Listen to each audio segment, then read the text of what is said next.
O meu som tá baixo? Tá dando para ouvir agora? Deixa eu tentar aumentar um pouquinho aqui. Vamos ver. Bem, é isso. Então, se você não estiver escutando bem, chegue um pouquinho mais perto aí do equipamento que você está usando. Mas vamos buscar a presença de Deus para que Ele possa nos dirigir mais uma vez nesses momentos. Senhor Deus, louvado o teu nome. Mais uma vez estamos aqui nesse momento em que nos reunirmos, reconhecendo tua presença, buscando, Senhor Deus, a tua palavra, o teu conselho. Carente, Senhor Deus, da tua misericórdia, carente, Senhor Deus, da tua direção. Então fala aos nossos corações, Pai, que o teu Espírito possa ter liberdade, que não haja problemas aí técnicos e nem problemas no nosso coração que nos impeçam, Senhor Deus, de escutar o que o Senhor deseja falar conosco. Nos ajuda, Pai, porque precisamos de Ti e é no nome do Senhor Jesus que nós oramos. Amém. Amém. Ok, melhorou o som. Obrigado, Pedro. Irmãos, a sociedade moderna, o mundo que nós vivemos, está acostumado a esbanjar. Ou seja, nós desperdiçamos aquilo que nós temos. Nós sempre queremos um pouco mais, seja do que for. Nós não nos satisfazemos com o suficiente. Contentamento é uma palavra que está definitivamente fora de moda. Sabendo disso, as empresas, para lucrarem mais, elas buscam nos fascinar através das propagandas, enchendo os nossos olhos com aquilo que atiça a nossa cobiça. Elas dizem que nós merecemos alguma coisa melhor do que aquilo que nós temos hoje e nossos olhos se enchem e com eficiência a propaganda moderna faz isso.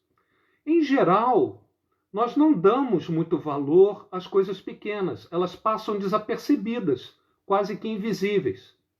O perigo, se você pensar bem, é que sejam as joias preciosas ou sejam os venenos mais poderosos, normalmente eles vêm em embalagens pequenas, em pacotes pequenos. Então, se nós não tomarmos cuidado, nós vamos considerar coisas importantes como coisas que não merecem a nossa atenção, coisas pequenas.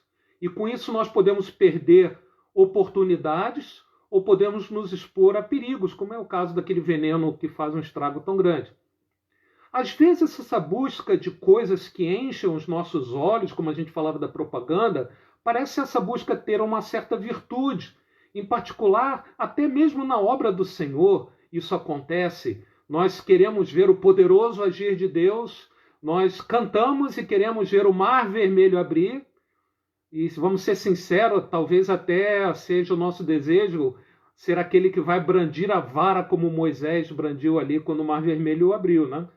Nós queremos essas grandes coisas, mas somos craques em subestimar como Deus age poderosamente através de coisas pequenas, de passos pequenos, mas constantes.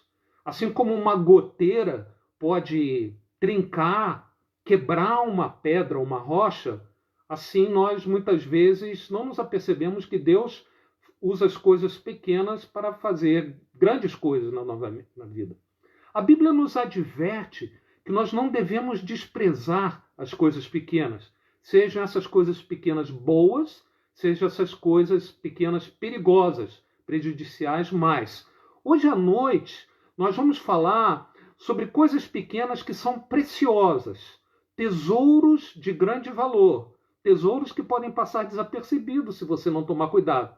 Deus permitindo, na próxima semana, nós vamos tratar das pequenas coisas que podem trazer grandes estragos na nossa vida. Mas hoje é a parte boa, né? São as pequenas coisas muito boas, tesouros preciosos.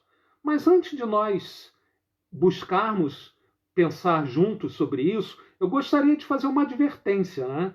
Não é com a palavra que eu estou trazendo hoje à noite, eu não quero estimular você, como a gente diz, a procurar pelo em casca de ovo. Ou seja, eu não gostaria que você dedicasse o seu tempo, a sua atenção a coisas pequenas que são de fato irrelevantes. Não tem valor, não é meu objetivo. Jesus advertiu os religiosos da época dele que não adianta coar mosquito e engolir um camelo. A gente lê isso lá em Mateus 20, capítulo 23. Não adianta nós nos preocuparmos com as coisas menores e esquecermos as coisas mais importantes na nossa caminhada com Jesus. E Deus já nos disse aquilo que é importante na nossa caminhada com Ele. Nas palavras de Miqueias 6,8, não é o assunto de hoje à noite, mas quem me conhece sabe que isso é um versículo precioso ao meu coração. Diz assim: Ele mostrou a você, homem, o que é bom e o que o Senhor requer de ti, exige de ti. E ele fala 3 coisas. Pratique a justiça, ame a misericórdia e ande humildemente com teu Deus. Essas são as coisas importantes. Mas hoje nós vamos falar sobre pequenas coisas preciosas, de incrível valor. 3 delas, para nos levar a pensar um pouco sobre esse aspecto de não desprezarmos coisas pequenas que poderiam passar desapercebidas. Então vamos lá. Em primeiro lugar, a primeira coisa pequena, mas de incrível valor, é o pouco que nós temos, quando esse pouco é consagrado, é dedicado para ser usado por Deus. Então a primeira coisa pequena e preciosa é aquele pouco que você tem, mas você consagra ao Senhor. E ao pensar sobre isso, ao preparar essa palavra de hoje à noite, me vieram à mente 2 exemplos da importância desse pouco dedicado ao Senhor. Aliás, é interessante porque são 2 situações até que quase que opostas, que uma delas, alguém vai trazer o pouco no meio de pessoas que tinham muito. E no outro exemplo que nós vamos ver, alguém vai trazer o pouco no meio de pessoas que tinham menos ainda. Mas vamos lá. O primeiro exemplo do pouco consagrado ao Senhor é a oferta da viúva pobre. Você talvez já estava pensando nisso. Lá em Marcos, capítulo 12, nós lemos o seguinte: Jesus sentou-se em frente do lugar onde eram colocadas as contribuições e observava a multidão colocando dinheiro na caixa de ofertas. Muitos ricos lançavam ali grandes quantias. Então uma viúva pobre chegou-se e colocou 2 pequeninas moedas de cobre, de muito pouco valor. Chamando assim os seus discípulos, Jesus declarou: Afirmo-lhes que esta viúva pobre colocou na caixa de ofertas mais do que todos os outros. Todos deram do que lhe sobrava, mas ela, da sua pobreza, deu tudo o que possuía para viver. O pouco que é dedicado a Deus, quando as outras pessoas têm muito, traz grande alegria ao Senhor, como foi aqui Jesus observando aquela viúva pobre, e é um poderoso testemunho mobilizador. O que eu quero dizer com isso? Existe um outro exemplo, né, que Paulo nos fala lá em 2 Coríntios, que é o das igrejas da Macedônia, quando elas foram movidas a contribuírem para ajudar os cristãos de Jerusalém que estavam passando necessidade. Então, em 2 Coríntios, capítulo 8, nós lemos o seguinte: Paulo falando aos coríntios a respeito daquelas igrejas pobres, mas que contribuíam para ajudar os irmãos lá em Jerusalém. Diz assim Paulo: no meio de muita provação de tribulação, manifestaram abundância de alegria, e a profunda pobreza deles superabundou em grande riqueza da sua generosidade. Porque eles, testemunho eu, na medida de suas posses, e mesmo acima delas, se mostraram voluntários. Olha só, pedindo-nos com muito rogos a graça de participarem da assistência aos santos. Eles insistiram em contribuir. E não somente fizeram como nós esperávamos, mas também deram-se a si mesmos primeiro ao Senhor, depois a nós, pela vontade de Deus. Então Paulo continua lá em 2 Coríntios capítulo 8 e desafia a igreja de Corinto a seguir aquele exemplo dos irmãos das igrejas da Macedônia. Então a viúva pobre e esses irmãos pobres da Macedônia mobilizam a você e a mim a contribuirmos de uma maneira espontânea e abundante. E aqui, irmãos, por favor, não é uma questão de simplesmente nós sentirmos vergonha ao vermos o desprendimento de outros irmãos mais pobres, enquanto nós retemos o que temos. Não é só uma questão de vergonha. O exemplo da viúva pobre, daqueles irmãos da Macedônia, nos lembra o quanto Deus tem nos abençoado. E nós somos movidos pelo testemunho deles a expressarmos também a nossa gratidão de uma maneira concreta e abundante, como eles. Não era quantidade, mas para eles era abundante.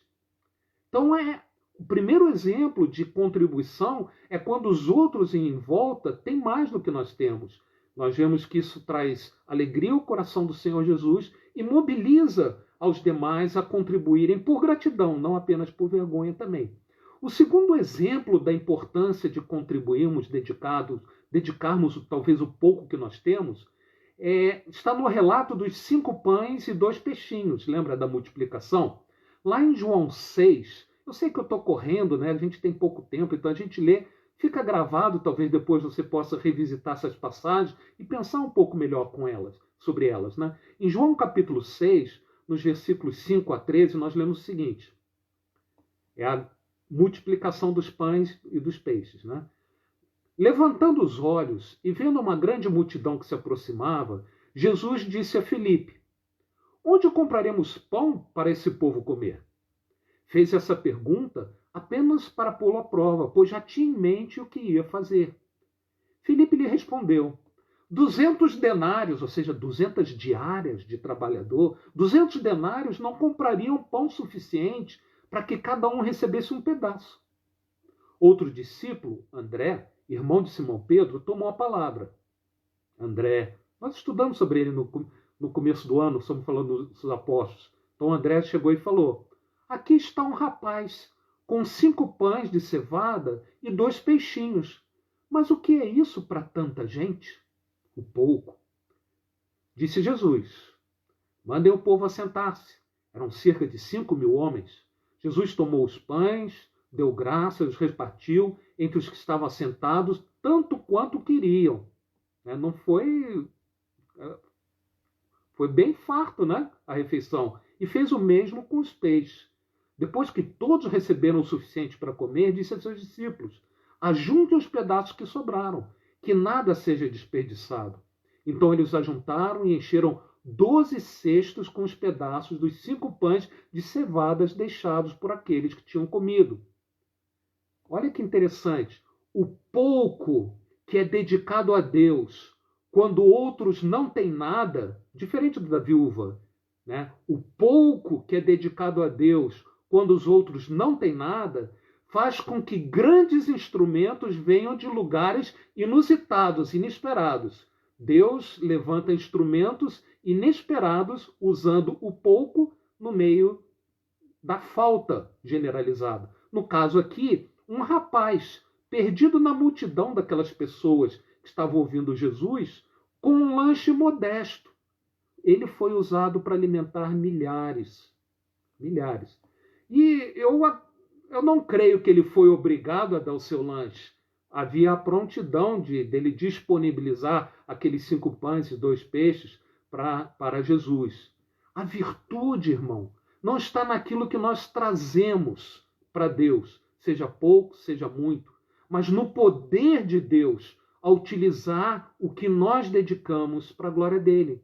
Então traga o seu pouco a Deus e veja o poder dele ao multiplicar o seu pouco, trazendo grande impacto para a glória dele, para a bênção das pessoas. Então, definitivamente, o nosso pouco é de grande valor quando é consagrado, quando ele é disponibilizado para ser usado por Deus. Essa é a primeira pequena coisa de grande valor, o nosso pouco consagrado ao Senhor. Mas há uma segunda coisa pequena e de incrível valor. São as pequenas vitórias, quando nós reconhecemos e celebramos essas pequenas vitórias na nossa vida como milagres que Deus está nos dando. O que eu quero dizer com isso?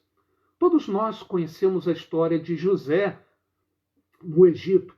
José perdeu tudo, em boa parte por falar demais quando ele era membro de uma família influente. Antes dele ser vendido pelos seus irmãos como escravo, ele foi levado para uma terra estranha, onde ele tinha que trabalhar sem esperança alguma de um futuro promissor. Naquela situação terrível, Deus trabalhou no coração de José e ele aprendeu a celebrar as pequenas vitórias que o Senhor passou a lhe dar. Será que eu e você faríamos o mesmo se estivéssemos no lugar de José? Em Gênesis capítulo 39, nós lemos assim: José havia sido levado para o Egito, onde o egípcio Potifar, oficial do faraó e capitão da guarda, comprou dos ismaelitas que o tinham levado para lá. O Senhor estava com José, de modo que este prosperou e passou a morar na casa do seu senhor egípcio. Como escravo, vendido, Deus abençoou. E a primeira bênção aqui é que, em vez dele morar lá em algum canto, ele passou a morar na casa do seu senhor. Quando o seu senhor, Potifar, percebeu que o Senhor estava com ele e que o fazia prosperar em tudo o que realizava, agradou-se de José e tornou-o administrador de seus bens. Você está notando as vitórias, ainda que aparentemente pequenas, à luz de tudo aquilo que José tinha perdido, mas que Deus estava trazendo para José? Mais tarde nós conhecemos a história. José foi jogado injustamente na prisão. E ainda no capítulo 39 de Gênesis, nós lemos assim: José ficou na prisão, mas o Senhor estava com ele e o tratou com bondade, concedendo-lhe a simpatia do carcereiro. Mais uma vez, o Senhor estava com José e concedeu que ele recebesse a simpatia do carcereiro. Por isso o carcereiro encarregou José de todos os que estavam na prisão e ele se tornou responsável por tudo o que lá sucedia. O carcereiro não se preocupava com nada do que estava a cargo de José, porque o Senhor estava com José e lhe concedia bom êxito em tudo o que realizava. Irmão, o cativeiro e a prisão foram a escola que Deus usou para José ser transformado num instrumento útil nas mãos de Deus. Mais tarde, você conhece a história, José se tornou administrador de todo o Egito. E não apenas isso, um cargo importante numa nação importante, ele foi usado por Deus para não só preservar a família de Jacó, mas transformar uma família numa nação, na nação de Israel. O Senhor estava com José e dava pequenas vitórias à medida que ele atravessava suas grandes tribulações. Os começos aparentemente insignificantes podem ser o prelúdio de grandes coisas que Deus vai realizar. Então, os começos insignificantes, as pequenas vitórias, são prenúncio daquilo que o Senhor ainda vai realizar. Existe um outro exemplo muito bonito lá no Velho Testamento, que está em 1 Reis 18:1, que diz o seguinte: é a história de Elias, num momento em que o reino de Israel estava passando grande provação, seca, fome, debaixo da tirania de um rei chamado Acabe, um rei mau. Então diz assim em 1 Reis 18: depois de um longo tempo, no terceiro ano da seca, a palavra do Senhor veio a Elias: vai, apresenta-te a Acabe, pois enviarei chuva sobre a terra. Então Deus, depois de um grande período de seca, manda o profeta, manda Elias ir até o rei para dizer que haveria chuva. E Elias disse a Acabe, então, olha o que Elias falou para Acabe: vá comer e beber, pois já ouço o barulho de chuva pesada. Aqui o texto fala que o rei foi então comer e beber, e continua assim: Elias subiu até o alto do Carmelo, um monte, dobrou-se até o chão e pôs o rosto entre os joelhos, e disse ao seu servo: vai e olhe na direção do mar. E ele foi e olhou, e voltou. E olha o que ele falou para Elias: não há nada lá, disse ele. 7 vezes Elias mandou o seu servo: volte para ver. Na 7ª vez, olha só, na 7ª vez, o servo disse: uma nuvem tão pequena quanto a mão de um homem está se levantando do mar. Então Elias disse: vá dizer a Acabe, prepare o seu carro e desça, antes que a chuva o impeça. Enquanto isso, Nuvens escuras apareceram no céu. Começou a ventar e a chover forte. Ah, é maravilhoso, irmãos. Que o Senhor nos conceda a visão para vermos as pequenas nuvens que se levantam sobre o mar antes das chuvas pesadas que o Senhor vai mandar. Pequenos sinais de grandes coisas que ainda estão por vir da parte de Deus.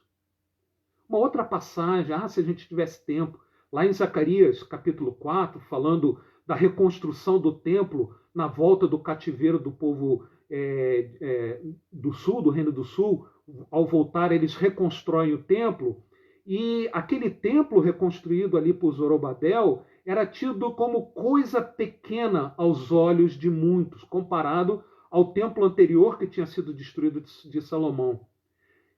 Mas é necessário que nós vejamos a obra de Deus com os olhos de Deus, enxergarmos essas pequenas nuvens antes das chuvas fortes.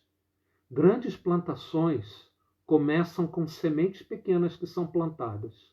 Então, definitivamente, as pequenas vitórias que Deus milagrosamente nos dá são de grande valor e devem ser celebradas com gratidão. Elas são de grande valor porque nos trazem a expectativa daquilo que o Senhor ainda vai realizar, das grandes chuvas que ainda vão cair. Então, meu irmão, minha irmã, talvez você esteja passando grande dificuldade. Se demorar 7 vezes, aguarde e veja quando surgir uma pequena nuvem, uma pequena vitória, e celebre já vendo aquilo que o Senhor vai fazer na tua vida. Pequenas vitórias nos trazem a expectativa das grandes vitórias que o Senhor vai nos dar. Então, o pouco consagrado ao Senhor, as pequenas vitórias que são celebradas como milagres da parte de Deus. E, finalmente, uma terceira coisa pequena, mas de incrível valor para Deus: os humildes deste mundo. O dicionário define como humilde. Humilde é alguém que tem ou manifesta a virtude de conhecer suas próprias limitações e age com simplicidade. Então, uma pessoa humilde, alguém que conhece suas próprias limitações e age com simplicidade. Não necessariamente as pessoas humildes são pessoas pobres, materialmente falando. Ainda que sim, irmãos. Isso que me chocou quando eu meditava sobre essas coisas, ainda que sim, é mais comum encontrarmos pessoas tementes a Deus entre aqueles que a sociedade não dá valor. Não se surpreenda, eu não estou falando uma heresia, alguma coisa errada. Paulo fala isso em 1 Coríntios, capítulo 1, versículo 26 a 28, quando ele fala àquela igreja de Corinto o seguinte: irmãos, reparai, pois, a vossa vocação, visto que não foram chamados muitos sábios segundo a carne, nem muitos poderosos, nem muitos de nobre nascimento. Pelo contrário, Deus escolheu as coisas loucas do mundo para envergonhar os sábios. Escolheu as coisas fracas do mundo para envergonhar os fortes. E Deus escolheu as coisas humildes do mundo e as desprezadas e aquelas que não são, para reduzir a nada as que são. Aqui não é uma questão dos pobres terem maior valor do que os ricos, ou os pobres serem mais espirituais que os ricos. Pobre e rico, os dois, podem ser mesquinhos, gananciosos, cruéis. Em sua essência, em nossa essência, todo ser humano, eu e você, todo ser humano é carente da graça de Deus, desesperadamente necessitado da misericórdia do Senhor. Nem todo pobre é humilde, mas todo aquele que é humilde sabe que, no fundo, é pobre e necessitado da graça de Deus. Deixa eu repetir: nem todo pobre é humilde, mas todo humilde sabe que é pobre e necessitado da graça de Deus. Isso é verdade. Mas também é verdade que Deus olha de maneira especial para os pobres. Estou falando até dos materialmente pobres. Nós não temos tempo, mas se nós fôssemos no Velho Testamento, nós veríamos na lei que foi dada a Moisés como o Senhor deixava claro que Israel devia agir com bondade para com os necessitados, para os pobres. Aquilo refletia o coração de misericórdia de Deus. Como nós, seres tão necessitados, espiritualmente pelo menos, mas que recebemos graça e perdão abundante da parte do Senhor, como nós podemos fechar os nossos olhos às necessidades, sejam elas materiais ou não, daquelas pessoas perto de nós, em especial dos nossos irmãos? Infelizmente, irmãos, muitas vezes nós disfarçamos nossa frieza para com as pessoas humildes com um verniz de espiritualidade. Nós lembramos que é verdade, que a humildade, a verdadeira humildade, é a humildade de espírito. Sim, isso é um fato. Mas, irmão, o que me marcou muito ao coração preparar essa palavra é que também é fato que a frequência de humildes de espírito é maior entre aqueles que também são humildes aos olhos deste mundo. Não sou eu que falo, é Deus que fala, através do apóstolo Paulo, lá em 1 Coríntios. Entre os cristãos, a maioria não são aqueles que têm muito estudo, ou que têm poder político poderoso segundo o mundo, nem que têm uma genealogia, têm parentes ricos, mas são pessoas humildes, que Deus usa para demonstrar que o poder e a glória pertencem a eles. Irmão, o maior exemplo de valorização e, na verdade, de identificação com as pessoas humildes foi dado pelo próprio Senhor Jesus. Ele era conhecido e também criticado por comer com publicanos e pecadores, que eram pessoas desprezadas pela sociedade. Jesus acolheu os doentes, e entre os doentes, os leprosos. Lembra da história? Jesus recebeu as crianças quando nem os discípulos pareciam que tinham tempo para as crianças. Jesus dá valor às pessoas humildes, e nós devemos dar também. Então, definitivamente, assim como o nosso pouco consagrado ao Senhor é algo pequeno de grande valor, assim como as pequenas vitórias que nos lembram que o Senhor nos dará a vitória são pequenas, mas de grande valor, as pessoas humildes são de grande valor ao Senhor. Concluindo, irmãos, na verdade, Jesus é o maior exemplo da importância de nós não desprezarmos as coisas pequenas. Lembra, esse é o assunto que nós estamos falando. Não devemos desprezar as coisas pequenas. Pensa no nascimento do Senhor Jesus. A não ser por aqueles pastores que vieram dos campos, ninguém em Belém notou que o Messias tinha nascido. E até hoje, a cada ano, quando o Natal é celebrado, o nascimento de Jesus, ele foi e ainda é desprezado. Realmente, o que de fato tem valor pode passar desapercebido, como foi o nascimento de Jesus naquela noite, não para os anjos, não para os pastores, mas para a maior parte da população, até hoje. Então, aquilo de grande valor pode passar desapercebido e tido como uma coisa, pouca coisa. Há o risco, como nós falamos no início dessa palavra de hoje à noite, de nós coarmos um mosquito e engolirmos um elefante. Prestamos tanta atenção na coisa pequena que o que é importante passa desapercebido. Mas há o outro perigo também.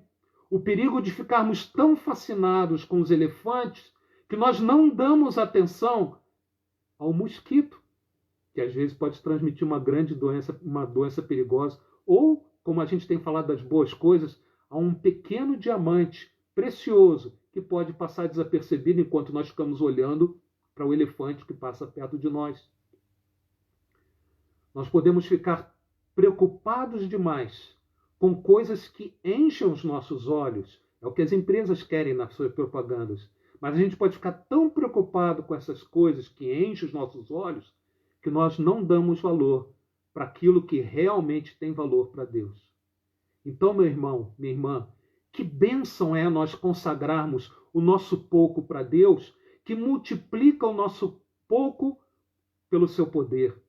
Que bênção, meu irmão, minha irmã, é nós termos um coração grato e celebrarmos as pequenas vitórias que o Senhor nos dá, na expectativa das grandes vitórias que Ele ainda vai nos dar. E que bênção é quando nós compreendemos que mesmo a pessoa mais humilde é extremamente importante para o Senhor. Pois quando nós fazemos isso, damos importância às pessoas humildes, nós manifestamos uma semelhança crucial com o Senhor Jesus, que não se envergonha de se identificar com os humildes. O que eu posso fazer na minha vida? O que eu posso fazer num tempo que como nós estamos vivendo de pandemia? Talvez você não vai descobrir a cura para a Covid-19. Mas talvez na sua limitação, na minha limitação, de alguma maneira, ainda que pequena, nós podemos ajudar alguém perto de nós. Em especial, mesmo que a gente não tenha cura para a Covid, nós podemos levar a cura para o maior problema de todos, que é o problema do pecado, da separação de Deus. Porque a cura já foi trazida através do Senhor Jesus, da sua morte e da sua ressurreição. O que Deus tem feito através da minha vida? Será que eu tenho estado pronto para ser um instrumento, ainda que frágil, para Ele usar? Como Ele próprio, na sua sabedoria e poder, determinar? Seja para algo grande, até fazer o mar vermelho abrir, ou algo aparentemente pequeno, como uma oferta daquela pequena viúva? O que Deus tem feito na minha vida? Eu termino esse tempo hoje à noite lendo em Hebreus capítulo 11.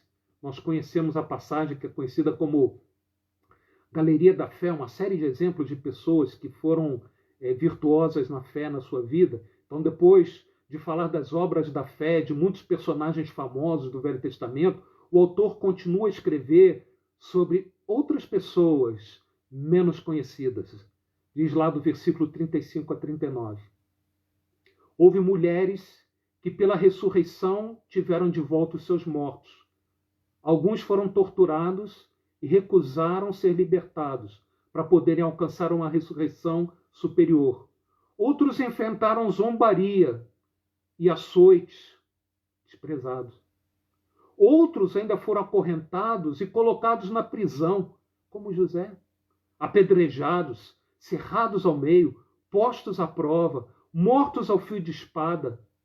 Andaram errantes, vestidos de peles de ovelha e de cabra, não era de tecido, de púrpura, de seda, né? Necessitados, afligidos, maltratados.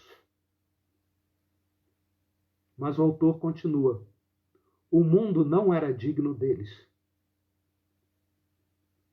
Vagaram pelos desertos e montes, cavernas e grutas.